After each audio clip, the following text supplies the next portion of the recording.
In today's video, I'm going to teach you how to download attachments from Gmail. Fix Today here. Let's begin. First, go to the Gmail website and make sure you're already logged into your account. Once your inbox loads, locate and click the email that contains the attachment you want to download. This will open the full message so you can view its contents. After the email opens, scroll down to the bottom of the message body.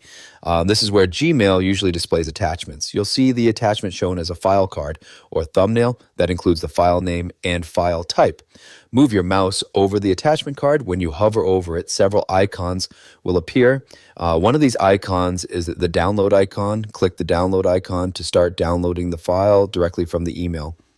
Another option is to open the attachment first if you want to preview it before downloading. Click the attachment thumbnail to open it in Gmail's preview viewer. Once the file opens, look at the upper right corner of the preview screen. You'll see another download icon there. This provides an alternative way to download the file if you prefer to check the contents first. Whether you choose the hover download icon or the one in the preview window, both options will download the same file to your computer. If your browser asks where you want to save the file, a File Explorer window will open. Choose the location where you want to store the file on your computer. Select the destination folder, review the file name if needed, and then click Save to begin the download. After clicking Save, the download will start immediately.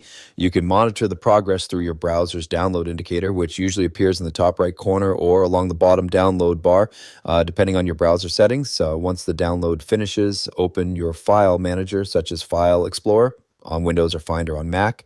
Navigate to the folder where the file was saved, often at the default downloads folder, if you didn't choose a different location. From there, you can open and use the file normally on your computer. That's it for this tutorial. If you have any questions or suggestions, feel free to leave a comment down below. If you'd like to see more videos like this, the subscribe button is free and helps support the channel so I can keep making helpful tutorials for you. I'll see you in the next video.